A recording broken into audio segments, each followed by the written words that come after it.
ಇವತ್ತಿನ ವಿಡಿಯೋದಲ್ಲಿ chocolate Oreo cake ಹೇಗೆ ಮಾಡೋದು ಅಂತ ನೋಡೋಣ. ತುಂಬಾ ಸಿಂಪಲ್ ಸ್ಟೆಪ್ಸ್, ಹಾಗೆ ಕಡಿಮೆ ಇಂಗ್ರೀಡಿಯೆಂಟ್ಸಲ್ಲಿ ಬೇಕ್ರಿಗಿಂತ ಸಖತ್ ಟೇಸ್ಟಿಯಾಗಿರೋ ಅಂಥ ಈ ಚಾಕ್ಲೇಟ್ ಕೇಕ್ ಆರಾಮಾಗಿ ಮಕ್ಕಳು ಬೇಕಾದರೂ ಮಾಡ್ಕೊಬಿಡ್ಬೋದು. 2 ಓರಿಯೋ ಬಿಸ್ಕೆಟ್ ಪ್ಯಾಕ್ಸ್ನ ತೊಗೊಳ್ತಾ ಇದ್ದೀನಿ. ಇದು ಬಂದು 40 ರುಪೀಸ್ದು 2 ತೊಗೊಂಡಿದ್ದೀನಿ. ಟೋಟಲ್ 80 ರುಪೀಸ್ ಆಯಿತು. 32 ಬಿಸ್ಕೆಟ್ಸ್ವರೆಗೂ ಬರುತ್ತೆ. ಆರಾಮಾಗಿ 1/2 kg ಕೇಕ್ ಮಾಡ್ಕೋಬೋದು ನಾವು. ಈಗ ಬಿಸ್ಕೆಟ್ಸಲ್ಲಿ ಇರೋ ಅಂಥ ಕ್ರೀಮ್ನ ಸಪ್ರೇಟ್ ಮಾಡ್ಕೊಳ್ತಾ ಇದ್ದೀನಿ. ಇದು ಕಂಪ್ಲೀಟ್ಲಿ ಆಪ್ಷನಲ್. ನಿಮಗೆ ಬೇಕ್ರಿ ಸ್ಟೈಲ್ನಲ್ಲಿ 1 ಲೇಯರ್ ಆದಮೇಲೆ ಆ ವೈಟ್ ಕ್ರೀಮ್ ಬರುತ್ತಲ್ಲ, ಆ ರೀತಿ ಮಾಡೋದಾದರೆ ನೀವು ಈ ರೀತಿ ಕ್ರೀಮ್ನ ಸಪ್ರೇಟ್ ಮಾಡಿ ಇಟ್ಕೊಳ್ಳಿ. ನಮ್ಗೆ ಆ ಲೇಯರ್ ಎಲ್ಲ ಏನು ಬೇಡ ಅನ್ನೋರು ಈ ಸ್ಟೆಪ್ನ ಸ್ಕಿಪ್ ಮಾಡ್ಕೋಬೋದು. ಮಕ್ಕಳೆಲ್ಲ ತುಂಬಾ ಇಷ್ಟಪಟ್ಟು ತಿಂತಾರೆ ಕ್ರೀಮ್ಸ್ ಎಲ್ಲ. ನಾನು ಆ ಸ್ಟೈಲಲ್ಲೇ ಮಾಡೋಣ ಅಂತ ಎಲ್ಲ ಕ್ರೀಮ್ಸ್ನು ತೆಗೆದು ಪಕ್ಕಕ್ಕೆ ಇಟ್ಕೊಳ್ತೀನಿ. ಉಳಿದಿರೋ ಅಂಥ ಬಿಸ್ಕೆಟ್ಸ್ನೆಲ್ಲ ಒಂದು ಮಿಕ್ಸಿ ಜಾರ್ಗೆ ಹಾಕೊಳ್ತಾ ಇದ್ದೀನಿ. ಎಲ್ಲವನ್ನು ಪುಡಿ ಮಾಡ್ಕೊಳ್ಳೋಣ. ಮಿಕ್ಸಿ ಜಾರ್ ಇಲ್ಲ ಅನ್ನೋರು ಜಿಪ್ಲಾಕ್ ಕವರಲ್ಲಿ ಚೆನ್ನಾಗಿ ಕುಟ್ಕೊಬಿಟ್ರೆ ಇದು ಆರಾಮಾಗಿ ಪುಡಿ ಆಗಿಬಿಡುತ್ತೆ. ನಿಮಗೆ ಕೇಕ್ ಕ್ವಾಂಟಿಟಿ ಇನ್ನೂ ಜಾಸ್ತಿ ಬೇಕು ಅನಿಸಿದ್ರೆ ಯಾವ ಬಿಸ್ಕೆಟ್ ಆದರೂ ಪರವಾಗಿಲ್ಲ, ಇದ್ರ ಜೊತೆ ಹಾಕ್ಕೊಂಡು ಪುಡಿ ಮಾಡ್ಕೊಳ್ಳಿ. ನೋಡಿ, ಈ ರೀತಿ ಪುಡಿ ಮಾಡಿಕೊಂಡು ಇಲ್ಲಿ 1 ಕಪ್ ಆಗುವಷ್ಟು ಕಾಯಿಸಿ ಆರಿಸಿರೋ ಅಂಥ ಹಾಲು ತೊಗೊಂಡಿದ್ದೀನಿ. ಒಂದೇ ಸಲ ಹಾಕಕ್ಕೆ ಹೋಗಬಾರ್ದು. ಈ ಪುಡಿಗೆ ಗ್ರ್ಯಾಜುಯಲಿ ಸ್ವಲ್ಪನೇ ಹಾಕ್ಕೊಳ್ತಾ ಮಿಕ್ಸ್ ಮಾಡ್ಕೊಳ್ತಾ ಬರೋಣ. ವಿಸ್ಕರ್ ಇಲ್ಲ ಅನ್ನೋರು ಸ್ಪ್ಯಾಚುಲಾ ತೊಗೊಳ್ಳಿ. ಒಂದೇ ಡೈರೆಕ್ಷನಲ್ಲಿ ಮಿಕ್ಸ್ ಮಾಡ್ತಾ ಬರಬೇಕಾಗುತ್ತೆ. ನೋಡಿ, ಈ ರೀತಿ ಯಾವುದೇ ರೀತಿ ಗಂಟಾಗೋದಿಲ್ಲ, ಆರಾಮಾಗಿ ಬ್ಲೆಂಡ್ ಆಗುತ್ತೆ. ನಮಗೆ ರಿಬ್ಬನ್ ಕನ್ಸಿಸ್ಟೆನ್ಸಿ ಬರಬೇಕು. ಯಾವ ರೀತಿ ಅಂತ ನಾನು ಮುಂದೆ ತೋರಿಸ್ತೀನಿ. ನೋಡಿ, ಸ್ವಲ್ಪನೇ ಹಾಲನ್ನ ಹಾಕ್ಕೊಂಡು ಈ ರೀತಿ ಮಿಕ್ಸ್ ಮಾಡ್ತಾ ಬಂದರೆ ರಿಬ್ಬನ್ ಕನ್ಸಿಸ್ಟೆನ್ಸಿಗೆ ಬರಬೇಕು.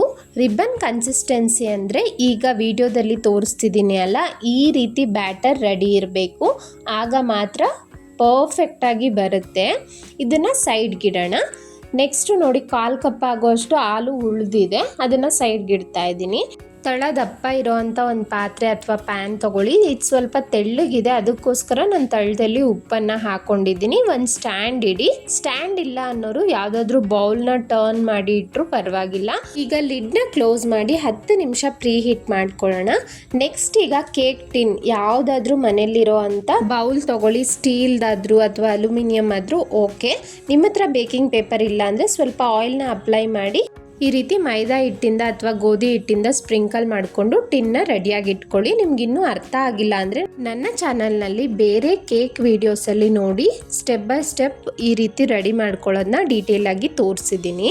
ಈಗ ಅರ್ಧ ಟೀ ಸ್ಪೂನ್ ಆಗುವಷ್ಟು ಬೇಕಿಂಗ್ ಪೌಡರ್ ಎಲ್ಲರ ಹತ್ರ ಇರಲ್ಲ, ಸೊ ಏನೋ ಬೇಕಾದರೂ ತೊಗೋಬೋದು. ಮನೇಲಿ ಬೇಕಿಂಗ್ ಪೌಡರ್ ಇತ್ತು ಅಂತ ನಾನು ಹಾಕ್ಕೊಳ್ತಾ ಇದ್ದೀನಿ. ಇಲ್ಲಿ ಬೇಕಿಂಗ್ ಪೌಡರ್ ಮೇಲೆ 1 ಟೇಬಲ್ ಸ್ಪೂನ್ ಆಗೋಷ್ಟು ಹಾಲು ಹಾಕಿ ಎಲ್ಲವೂ ಚೆನ್ನಾಗಿ ಮಿಕ್ಸ್ ಮಾಡಿಕೊಳ್ಬೇಕು.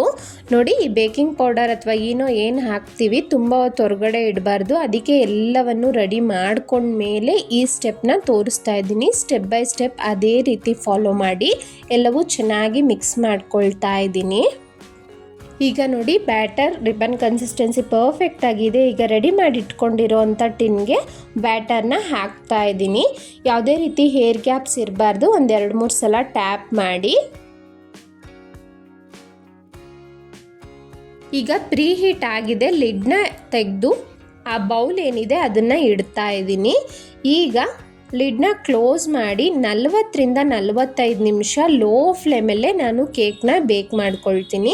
ಗಾಳಿ ಆಚೆ ಹೋಗಬಾರ್ದು ಅಂತ ಒಂದು ಭಾರವಾಗಿರುವಂಥ ಕಲ್ಲು ಏನಾದರೂ ಇಟ್ಕೊಳ್ಳಿ. ಸುಮಾರು 30 ಮಿನಿಟ್ಸ್ ಆದಮೇಲೆ ಒಂದು ಸಲ ಚೆಕ್ ಮಾಡ್ಕೊಳ್ಳಿ.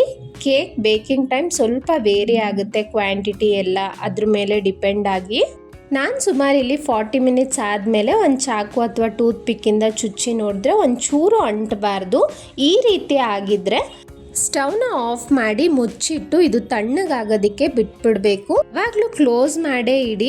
ಆ ಮಾಯಿಶ್ಚರ್ ಏನಿದೆ ಅದೆಲ್ಲ ಡ್ರೈ ಆಗಬಾರ್ದು. ಓಪನ್ ಪ್ಲೇಸಲ್ಲಿ ಬಿಟ್ಟರೆ ಡ್ರೈ ಆಗಿಬಿಡುತ್ತೆ. ನೋಡಿ, ಸುಮಾರು 1 ಅವರ್ ಆದಮೇಲೆ ಎಷ್ಟು ಚೆನ್ನಾಗಿ ಡಿಮೋಲ್ಡ್ ಆಗ್ತಿದೆ ಅಂತ. ಆರಾಮಾಗಿ ಬರುತ್ತೆ, ಸ್ಪಾಂಜಿಯಾಗಿ ಫ್ಲಫಿಯಾಗಿ ತುಂಬ ಚೆನ್ನಾಗಿ ಬಂದಿತ್ತು ಓರಿಯೋ ಕೇಕ್. ಇದು ಇಷ್ಟೇ ಸಿಂಪಲ್. ಮಕ್ಕಳಿಗೆಲ್ಲ ಮನೇಲಿ ಮಾಡೋದಾದರೆ ಆರಾಮಾಗಿ ಈ ರೀತಿ ಮಾಡ್ಕೊಬಿಡ್ಬೋದು. ನೋಡಿದ್ರಿ ಅಲ್ಲ, ಜಸ್ಟ್ 3 ಇಂಗ್ರೀಡಿಯೆಂಟ್ಸಲ್ಲಿ ಓರಿಯೋ ಕೇಕ್ ರೆಡಿ ಆಯಿತು. ತಿನ್ನೋದಕ್ಕೂ ಟೇಸ್ಟ್ ತುಂಬ ಚೆನ್ನಾಗಿರುತ್ತೆ. ನಾನಿಲ್ಲಿ ಬೇಕ್ರಿ ಸ್ಟೈಲ್ನಲ್ಲೇ ಮಾಡಿ ತೋರಿಸೋಣ ಅಂತ ನೆಕ್ಸ್ಟ್ ಸ್ಟೆಪ್ ಫಾಲೋ ಮಾಡ್ತಾ ಇದ್ದೀನಿ. ಇಲ್ಲಿ ಸ್ವಲ್ಪ ವಾಟರು ಅಥವಾ ಶುಗರ್ ಸಿರಪ್ಪು ಹಾಕ್ಕೊಳ್ಳಿ, ಸ್ವಲ್ಪ ಮಾಯಿಸ್ಟಾಗಿ ಚೆನ್ನಾಗಿರುತ್ತೆ ಅನ್ನೋದಕ್ಕೋಸ್ಕರ. ನೆಕ್ಸ್ಟು ಕ್ರೀಮ್ನ ತೆಗೆದಿಟ್ಟಿದ್ನಲ್ಲ, ಅದಕ್ಕೆ ಒಂದು 4 ಟೇಬಲ್ ಸ್ಪೂನ್ ಹಾಲನ್ನು ಹಾಕ್ಕೊಂಡು ಕ್ರೀಮ್ ಕನ್ಸಿಸ್ಟೆನ್ಸಿ ಬರೋವರೆಗೂ ಬೀಟ್ ಮಾಡ್ಕೊಳ್ಳಿ. ಕೇಕನ್ನು ಒಂದು ದಾರದಿಂದ ಕಟ್ ಮಾಡಿಕೊಂಡ್ರೆ ಪರ್ಫೆಕ್ಟಾಗಿ ಬರುತ್ತೆ. ಆ ಕ್ರೀಮ್ನ ಮಧ್ಯದಲ್ಲಿ ಹಾಕಿ ಇನ್ನೊಂದು ಲೇಯರ್ನ ಮೇಲೆ ಇಡ್ತಾ ಇದ್ದೀನಿ. ಈಗ ಕೇಕ್ನ ರಿವರ್ಸ್ ಮಾಡಿ ನಾನಿಲ್ಲಿ ಡೈರಿ ಮಿಲ್ಕ್ ಚಾಕ್ಲೇಟ್ನ ಸಿಂಪಲ್ಲಾಗಿ ಮೆಲ್ಟ್ ಮಾಡಿಕೊಂಡು ಇದನ್ನು ಇದ್ರ ಮೇಲೆ ಸ್ಪ್ರೆಡ್ ಮಾಡ್ಕೊಳ್ತಾ ಇದ್ದೀನಿ ಬೇಕ್ರಿ ಸ್ಟೈಲ್ನಲ್ಲೇ. ನೀವು ಬೇಕಾದರೆ ರೆಡಿಮೇಡ್ ಚಾಕ್ಲೇಟ್ ಸ್ಪ್ರೆಡ್ ಅಂತಲೇ ಬರುತ್ತೆ, ಅದನ್ನು ಸ್ಪ್ರೆಡ್ ಮಾಡ್ಕೊಳ್ಬೋದು. ಅದ್ರ ಮೇಲೆ ಚಾಕ್ಲೇಟ್ನ ಕಟ್ ಮಾಡಿ ಸ್ವಲ್ಪ ಸ್ಪ್ರಿಂಕಲ್ ಮಾಡಿದ್ದೀನಿ. 1-2 ಓರಿಯೋ ಬಿಸ್ಕೆಟಲ್ಲಿ ಡೆಕೋರೇಟ್ ಮಾಡ್ತಾ ಇದ್ದೀನಿ. 1 ಚೆರಿ ಇತ್ತು ಅಂತ ಅದನ್ನು ಹಾಕ್ಕೊಂಡಿದ್ದೀನಿ.